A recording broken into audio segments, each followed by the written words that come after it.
Captain Sarah Chen stood on the bridge of the Defiance Edge, watching the stars through the main viewing screen.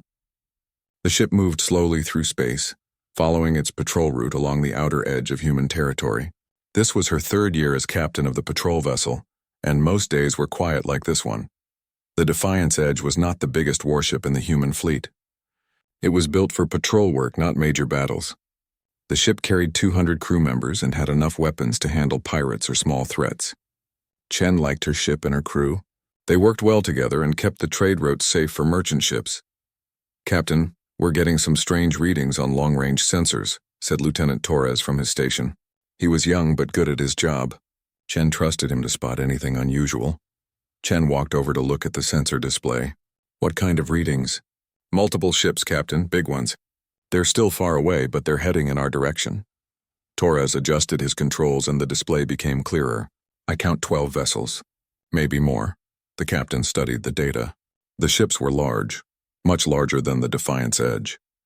Their design was not human, and they were not in the database of known alien ships. "Have we ever seen ships like these before?" "No, Captain. The computer doesn't recognize them. They're completely unknown." Chen felt a cold feeling in her stomach. Unknown alien ships usually meant trouble. In her experience, species that traveled in large fleets were often looking for a fight. "How long until they reach us?" "At their current speed, about 2 hours." The captain thought for a moment. The smart thing would be to retreat and call for backup. But the Defiance Edge was the only human ship in this area. If these aliens had bad intentions, there were 3 human colonies within a day's travel. Someone needed to find out what these strangers wanted. Send a message to Fleet Command. Tell them about our visitors. Ask for instructions and backup. Chen turned to another officer. "Commander Walsh, bring the ship to yellow alert. I want all departments ready but not obviously hostile." Commander Walsh nodded and began giving orders. The bridge became busier as crew members prepared for possible trouble. Chen had been in the military for 15 years. She had fought pirates and dealt with difficult situations before. But something about this felt different. Meanwhile, far across space, Admiral Korth stood on the command deck of his flagship. The Kethvar Empire had been expanding across the galaxy for centuries. They were a proud warrior race who believed in their superiority over all other species. Korth had conquered 17 worlds in his career and was looking for his 18th. "What do our scouts report about this sector?" Korth asked his second-in-command. "The area is controlled by a species called humans, Admiral. Our intelligence says they are a young race with limited technology. They have only been in space for a few hundred years." Korth made a sound of disgust. Another weak species pretending to be important. "How many ships do they have in this area?" "Our sensors show only one ship, Admiral. A small patrol vessel." The Admiral smiled, showing his sharp teeth. "Perfect. The recruits need practice, and this will be an easy target. Order the fleet to surround the human ship. We will demand their surrender and then destroy them as an example." "Should we attempt communication first, Admiral? Perhaps they will submit without a fight." Korth laughed. "If they are smart, they will surrender quickly. If not, they will learn why the Kethvar Empire rules this part of the galaxy." Back on the Defiance Edge, the alien fleet was now visible on the main screen. The ships were dark and angular, with weapons that glowed with ominous energy. They moved in perfect formation, clearly operated by an experienced military force. "Captain, they're surrounding us," Torres reported. "All 12 ships are taking positions around our vessel." Chen watched as the alien ships formed a sphere around her ship. There was no escape route. "Any response from Fleet Command?" "Not yet, Captain. The message was sent, but backup is at least 6 hours away." The captain knew they were on their own. "Open a communication channel to the alien fleet. Let's see what they want." Torres worked at his station for a moment. "Channel open, Captain. This is Captain Sarah Chen of the human vessel Defiance Edge. Please state your intentions and identify yourselves." The response came quickly. The voice was deep and harsh, speaking through a translation system. "Human vessel, this is Admiral Korth of the Kethvar Empire. You are in territory that now belongs to us. Surrender your ship immediately or be destroyed." Chen felt anger rising in her chest. These aliens had entered human space and were making demands. "Admiral Korth, you are in human territory. We have done nothing to threaten you. I suggest you withdraw your ships and we can discuss this situation diplomatically." Korth's laughter came through the speakers. "Humans do not dictate terms to the Kethvar Empire. You have 30 seconds to surrender or we will open fire. The captain looked around her bridge. Her crew was ready for battle, but she knew they were outgunned. 12 large warships against one patrol vessel was not a fight they could win. But Chen had sworn an oath to protect human space and the colonies behind them. "Captain?" Commander Walsh asked quietly. "Your orders?" Chen thought about the 3 human colonies that these aliens would reach if they destroyed the Defiance Edge. She thought about the families living there, the children who had never seen war. She thought about her oath as a Starfleet officer. "Red alert, all hands to battle stations," she said firmly. "Raise shields and charge weapons." "Captain, we can't win this fight," Walsh said. "Maybe not, Commander. But we can make sure they remember it." The Kethvar fleet opened fire without warning. Bright energy beams struck the Defiance Edge from all sides. The ship's shields flared and sparked as they absorbed the massive assault. The bridge shook violently and several control panels exploded in showers of sparks. "Shields down to 60%. Torres called out over the noise. "Return fire. Target their lead ship," Chen ordered. The Defiance Edge fired back with all its weapons. The human ship's guns were smaller than the alien weapons, but they were accurate. Energy beams and missiles struck the alien flagship, causing its shields to flicker. Admiral Korth watched the human ship fight back with surprise. "They dare to fire on us? Increase power and destroy them quickly." The alien assault intensified. The Defiance Edge shook like a toy in a storm as more enemy fire struck its shields. The lights on the bridge flickered, and the air filled with smoke from damaged systems. "Shields down to 20%, Torres reported. "Hull breaches on decks 7 and 12. Chen gripped her command chair as another wave of fire hit the ship. She knew they only had minutes before the shields failed completely, but something was bothering her about this attack. The aliens were using overwhelming force against a single ship. They seemed to want to make an example of the Defiance Edge. That gave her an idea. If the aliens wanted to make an example, Chen would give them one they would never forget. "Commander Walsh, access Protocol Omega authorization," she said quietly. Walsh's face went pale. "Captain, are you sure?" "Do it." Protocol Omega was a last resort option built into every human warship. It was designed for situations exactly like this one, when a ship was about to be destroyed and needed to send a message that would be heard across the galaxy. As the Kethvar ships continued their attack, Captain Chen prepared to show them what happened when someone targeted a human warship. Commander Walsh's hand shook as he entered his authorization code into the command console. Protocol Omega was something every human officer learned about but hoped never to use. It was the final option when a ship was doomed and needed to make its destruction count for something important. "Authorization accepted, Captain," Walsh said quietly. "Protocol Omega is now available." Captain Chen looked around her bridge one last time.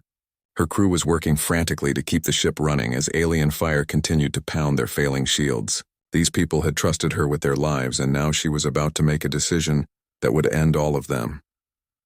"Attention all hands," she said into the ship's communication system. "This is the captain. We are facing overwhelming enemy forces that have invaded human space. We cannot win this battle, but we can ensure our sacrifice saves countless human lives. I am activating Protocol Omega. It has been an honor to serve with all of you." The bridge fell silent except for the sounds of battle. Everyone knew what Protocol Omega meant. There would be no survivors. Lieutenant Torres looked up from his station. "Captain, my sister lives on New Terra Colony. If these aliens get past us, they won't," Chen said firmly. "Not after today." The alien assault reached its peak intensity. The Defiance Edge groaned and twisted as its shields finally collapsed completely. Energy beams cut through the hull like knives through paper. Explosions erupted throughout the ship as critical systems failed. "Hull breaches on all decks," someone reported. "Life support failing." Admiral Korth watched the human ship burning in space and felt satisfied. The vessel was clearly finished. Its weapons had stopped firing, and atmosphere was venting from dozens of holes in its hull.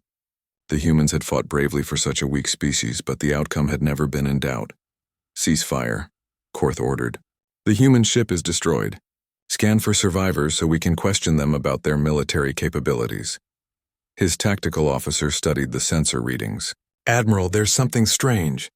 "The human ship's reactor is still active. In fact, power levels are increasing." Korth frowned. "That's impossible.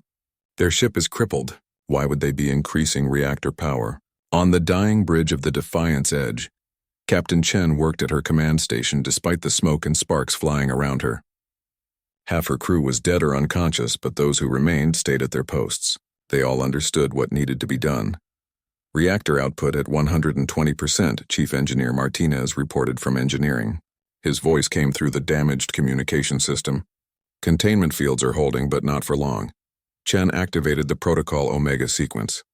This was technology that humans had developed after studying the physics of faster-than-light travel. Human scientists had discovered that fusion reactors could be modified to create a specific type of explosion that would tear through the fabric of space itself.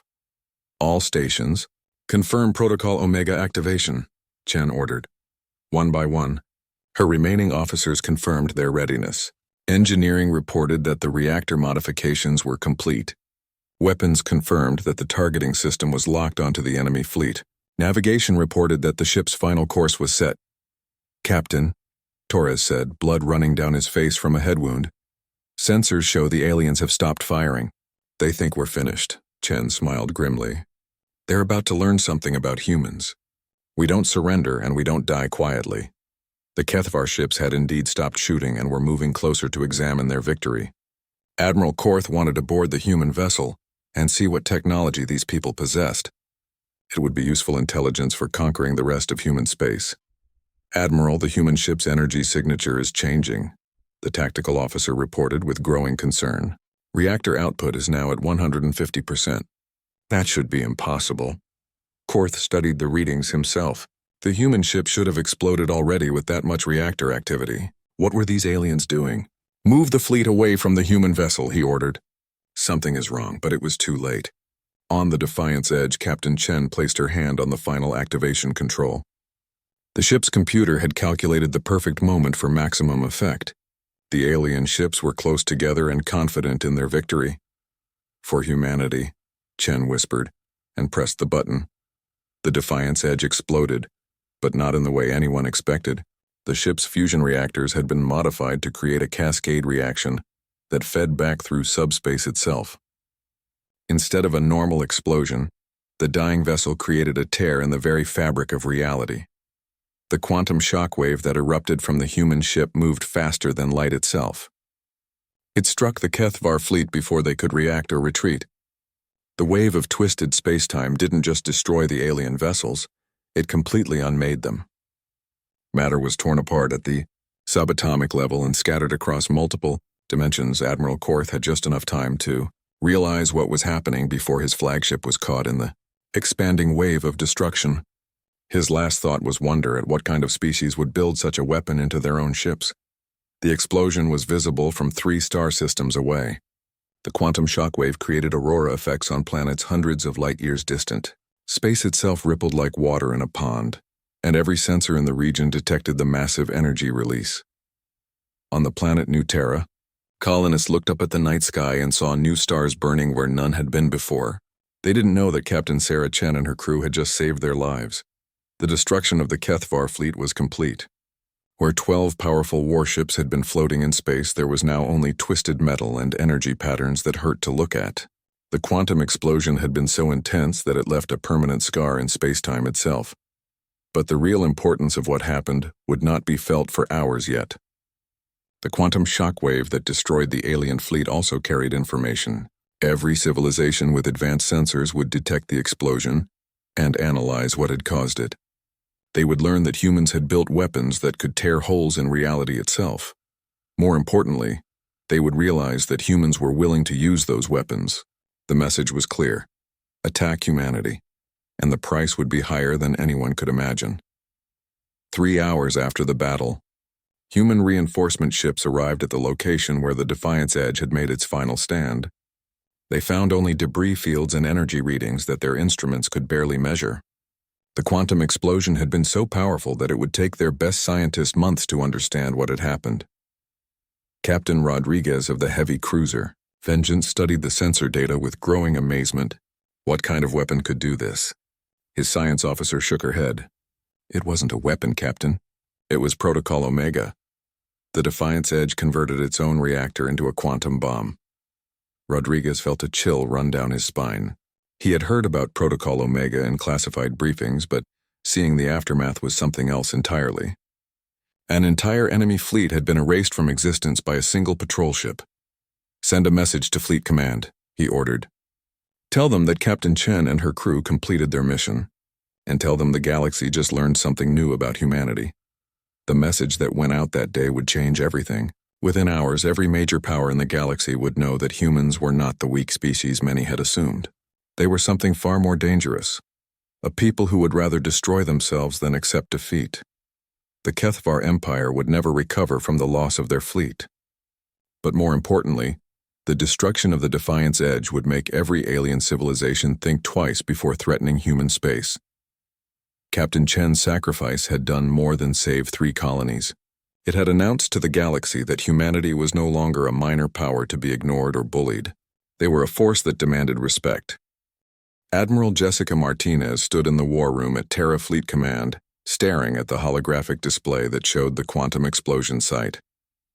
The readings were still coming in from the battle location, and each new piece of data made the situation more unbelievable. "How many ships did we lose?" asked General Thompson, the head of military operations.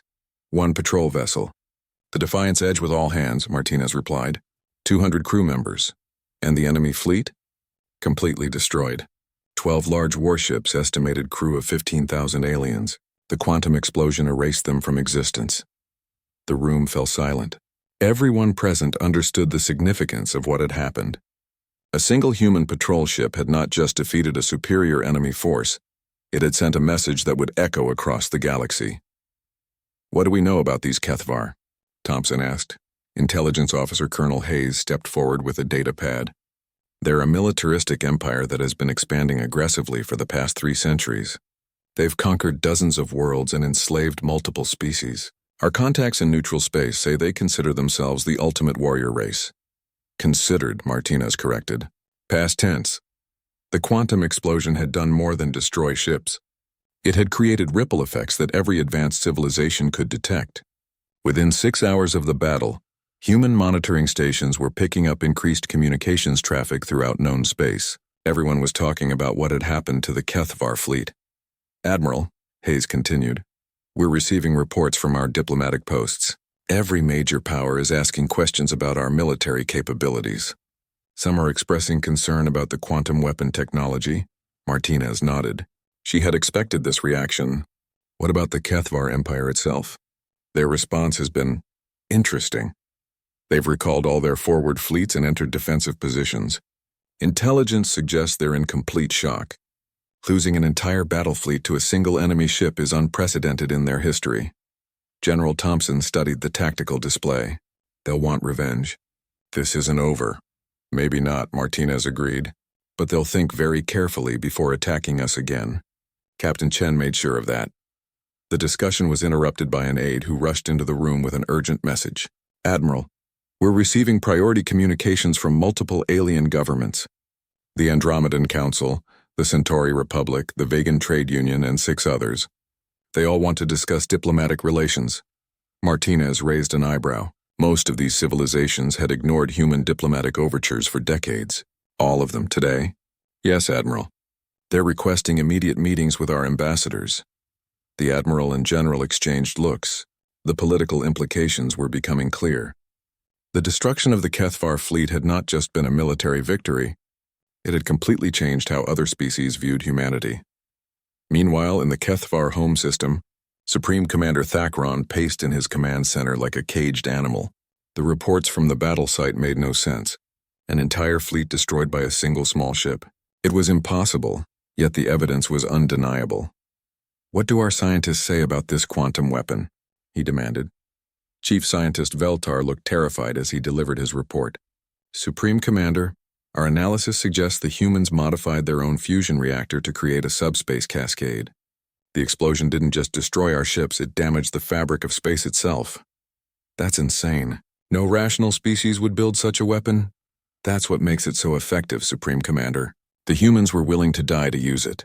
Our fleet was destroyed because they calculated that trading 1 ship for 12 was acceptable." Thakron felt a chill run through his body. The Kethvar prided themselves on being fearless warriors, but this was something different. This was a species that could calculate their own deaths as a tactical advantage. What about their other ships? Do they all have this capability? Unknown, Supreme Commander.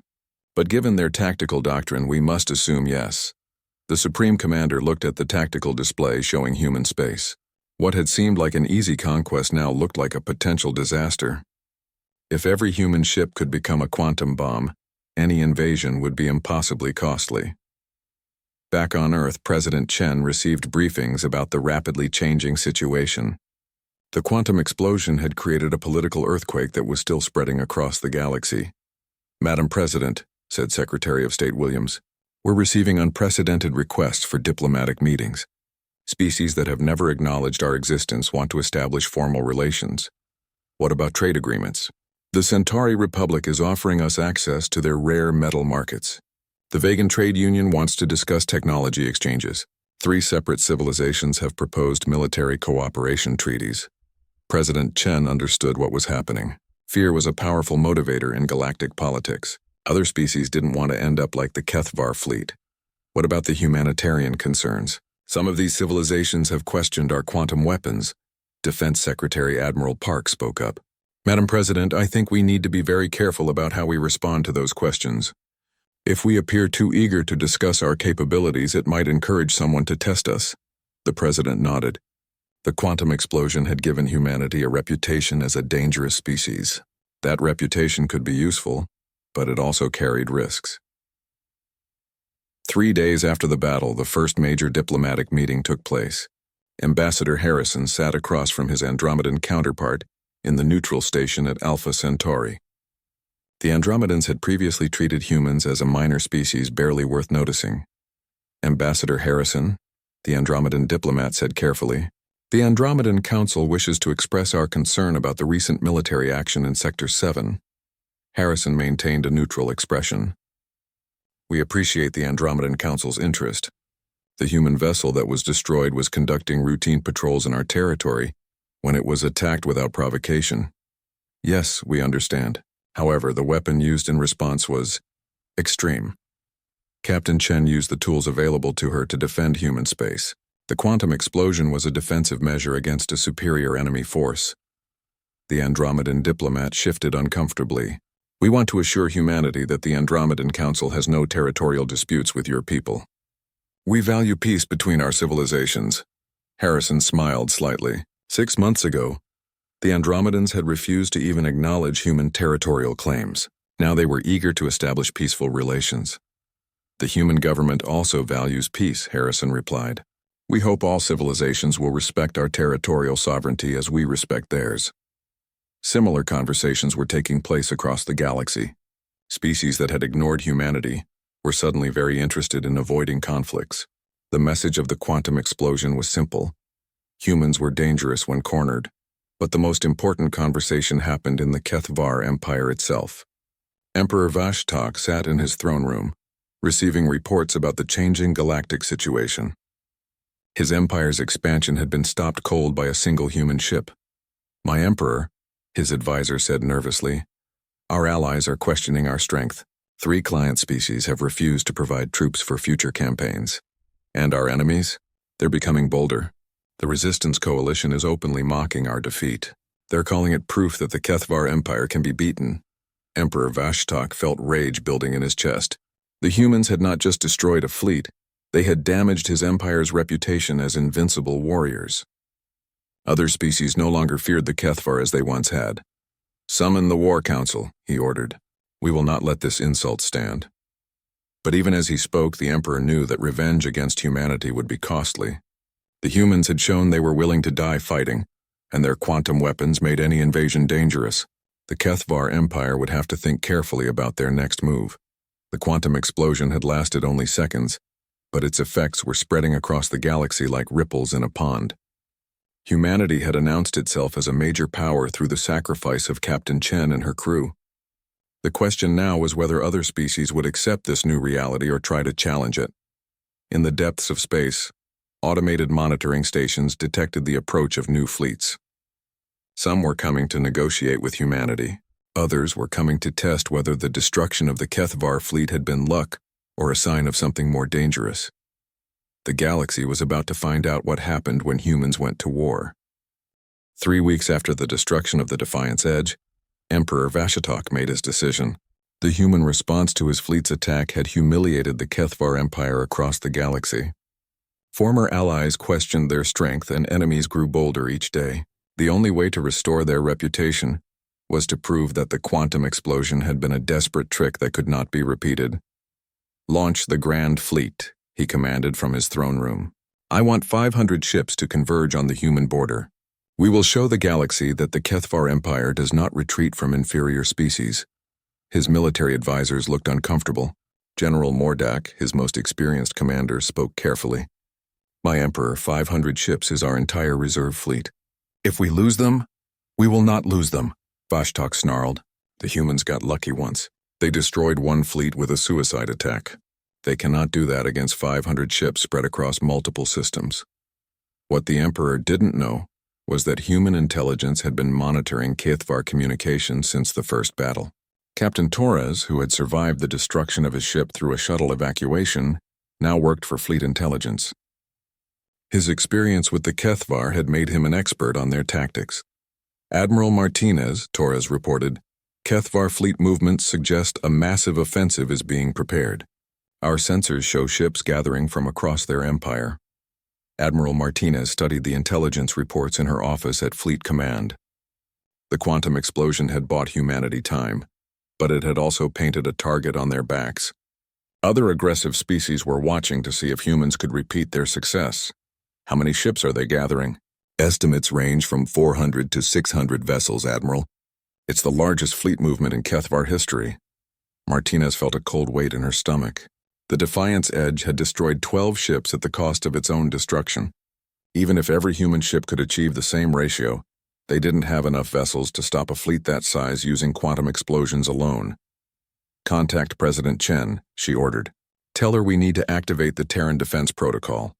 The Terran Defense Protocol was humanity's ultimate military contingency plan. Every human ship in space would be recalled to defend the home systems. More importantly, it would activate military technologies that had been kept secret even from humanity's allies. President Chen received the briefing in the Oval Office with her top advisors present. The news was sobering but not unexpected.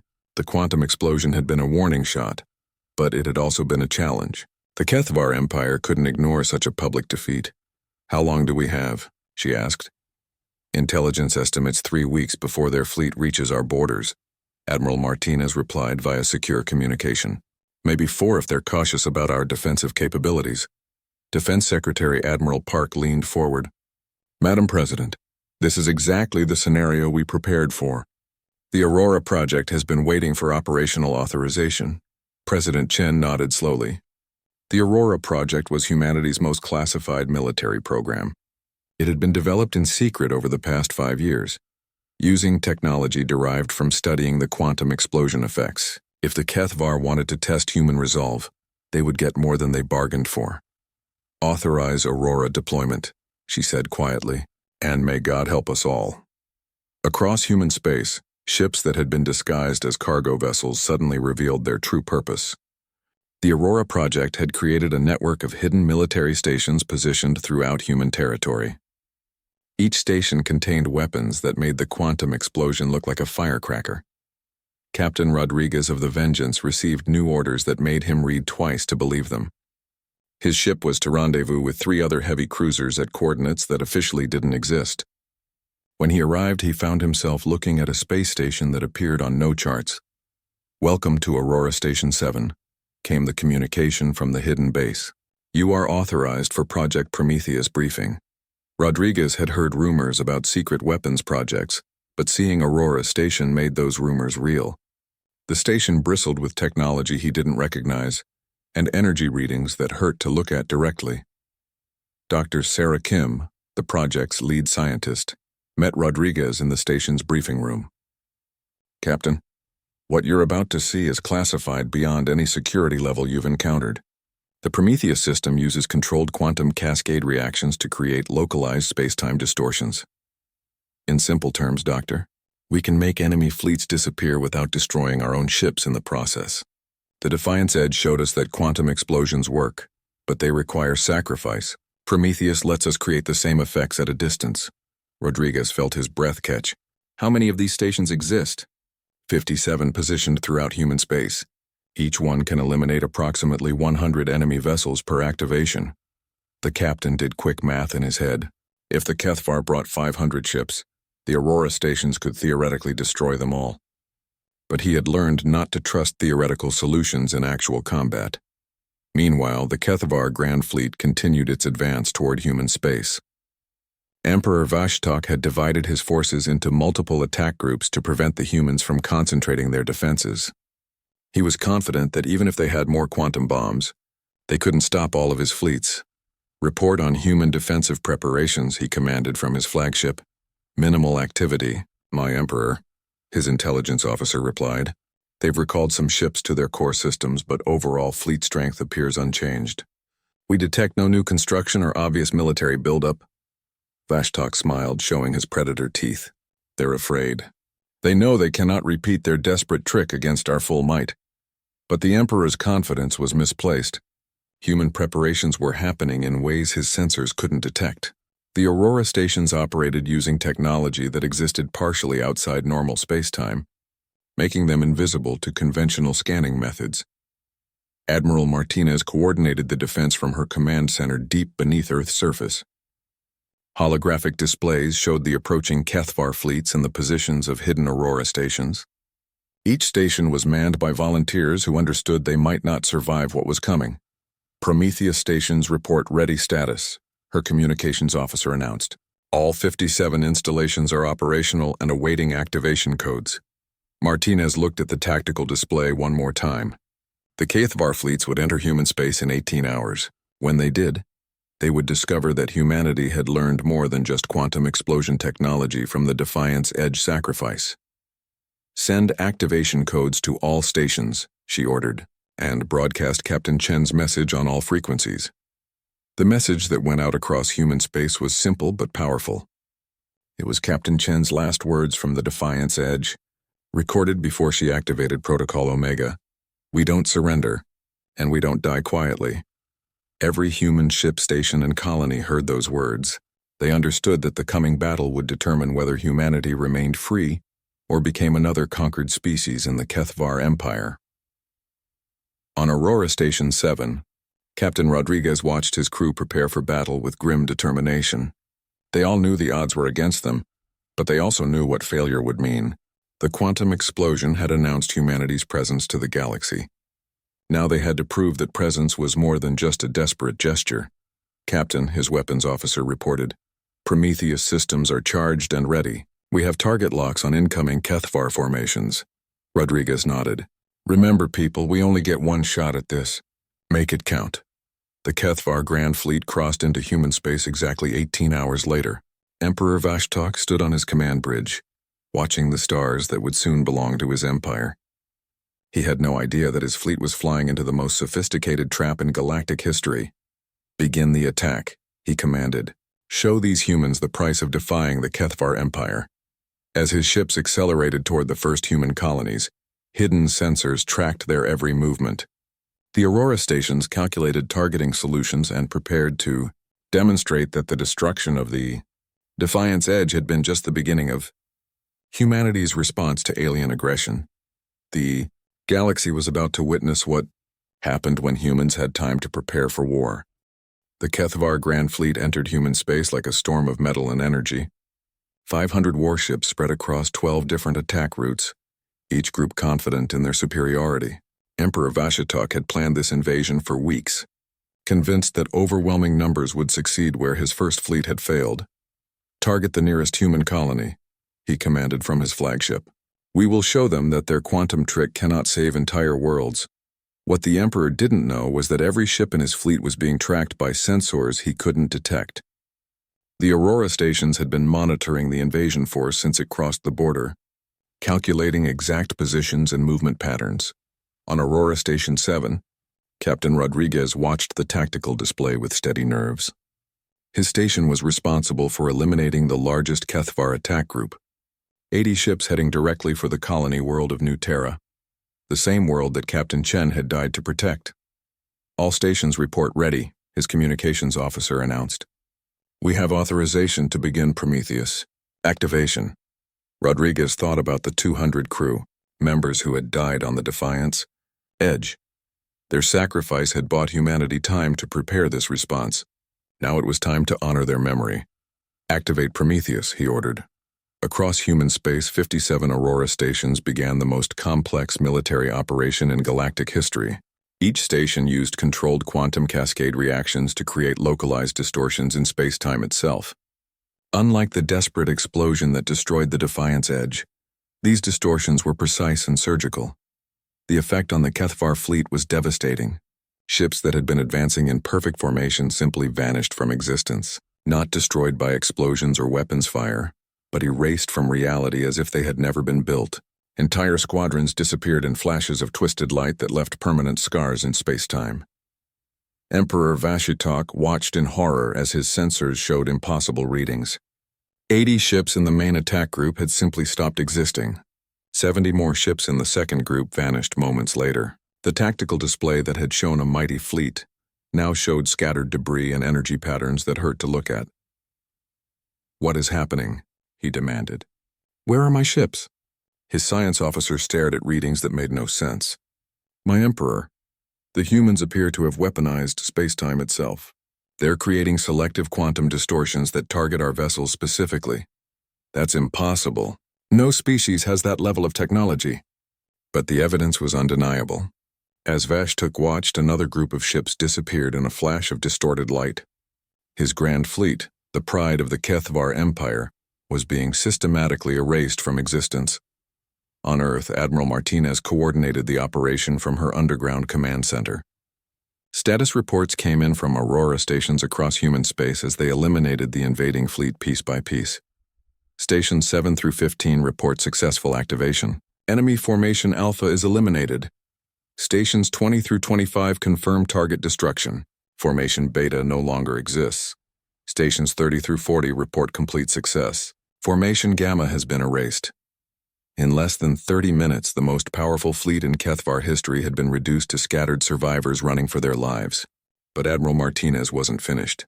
The Aurora project had been designed to send a message that no species in the galaxy could ignore. "Activate Phase 2, she ordered. "Target the Kethvar home fleet." The second phase of the operation was even more ambitious than the first. Using quantum entanglement technology, the Aurora stations could create distortions across interstellar distances. The Kethvar ships defending their home system, hundreds of light-years away, suddenly found themselves facing the same fate as the invasion fleet. Emperor Vashitok received frantic communications from his home system as the defensive fleet began disappearing. Ships that had guarded the Kethvar homeworld for centuries were being erased from existence by an enemy they couldn't see or fight. "My Emperor," his communications officer said with a shaking voice, "we're receiving surrender requests from 17 different fleet groups. They're asking permission to withdraw from human space." The Emperor felt his empire crumbling around him. In one day, humanity had destroyed not just his invasion fleet but the entire military foundation of Kethvar power. The species he had dismissed as weak had proven capable of warfare beyond his imagination. "Open a channel to the human leadership," he said quietly. "We must discuss terms." The response came from Admiral Martinez herself. "Broadcast on all frequencies so every civilization in the galaxy could hear it. The human response to your unprovoked aggression is complete. Your empire's expansion ends today. Any further attacks on human territory or our allies will result in the complete elimination of your military forces." The message was clear and uncompromising. Humanity had not just defended itself, it had announced its arrival as a major galactic power. The quantum explosion of the Defiance Edge had been a warning. The Aurora stations were proof that humans could back up their warnings with overwhelming force. Within hours of the battle's end, diplomatic communications flooded Earth from across the galaxy. The Andromedan Council offered a formal alliance. The Centauri Republic proposed extensive trade agreements. Even ancient civilizations that had never acknowledged human existence sent ambassadors to negotiate peaceful relations. But the most significant change happened in the Kethvar Empire itself. Emperor Vashtok's defeat led to immediate rebellions across his territory. Client species that had been enslaved for generations rose up against their weakened oppressors. The empire that had terrorized the galaxy for centuries began collapsing from within. 6 months after the destruction of the Defiance Edge, Captain Torres stood in the memorial hall on Earth, looking at the names of the 200 crew members who had died that day. Their sacrifice had changed the course of galactic history, but Torres knew the price had been personal for each of them. "They saved more than just 3 colonies," said a voice behind him. Torres turned to see Admiral Martinez approaching the memorial wall. "Yes, ma'am. They saved humanity's future in space." Martinez nodded. "The galaxy is different now. Species that used to ignore us now compete for our friendship. Former enemies offer alliance treaties. Trade routes that were closed to human ships are now welcoming our merchants. And the Kethvar Empire? Officially, it no longer exists. The former territories have been divided among the liberated species. Vashtak himself was executed by his own people for leading them to disaster." Torres looked at Captain Chen's name on the memorial wall. She would be amazed to see what her decision accomplished. "I think she knew," Martinez replied.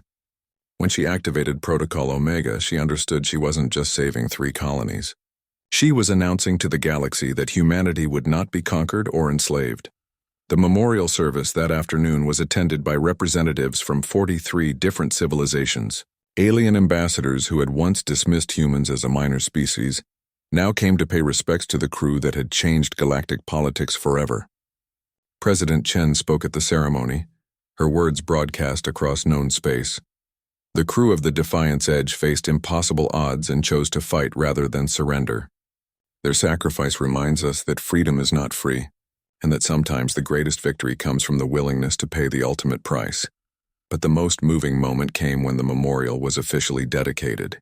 Instead of just honoring the human crew, the monument included the names of every species that had been enslaved by the Kethvar Empire. Captain Chen's decision to fight had liberated entire civilizations. As the ceremony ended, Torres noticed something that would have amazed Captain Chen. Human children were playing with alien children in the memorial garden, speaking languages from across the galaxy. The crews of visiting starships worked together on joint missions. Species that had been enemies for centuries now cooperated as allies. The quantum explosion that destroyed the Defiance Edge had lasted only seconds, but its effects would echo for generations. Humanity had announced itself to the galaxy not as conquerors but as protectors. They had shown that some principles were worth dying for, and that sacrifice could inspire others to be better than they thought possible. The new starships being launched from human shipyards carried dedications to the Defiance Edge. Each one was equipped with both Aurora, technology for defense and quantum communication, systems for diplomacy. Humanity had learned to be strong enough to defend their values, and wise enough to use that strength responsibly.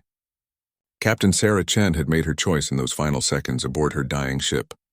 She had chosen to fight rather than surrender, to sacrifice rather than submit. That choice had saved not just human lives, but the hope for a galaxy where freedom could triumph over tyranny. The stars no longer seemed cold and hostile to human explorers. They had become destinations where humanity's allies waited with open arms, eager to build a future where no species would stand alone against aggression. The Defiance Edge had been destroyed, but its legacy would guide humanity among the stars for centuries to come. And in the deepest archives of human space, a single message remained classified above all others. It was Captain Chen's personal log recorded moments before she activated Protocol Omega. "If anyone finds this recording, know that we died not in despair, but in hope. We believed that our sacrifice would inspire others to stand up for what is right. We believed that humanity's best days among the stars were yet to come." She had been right.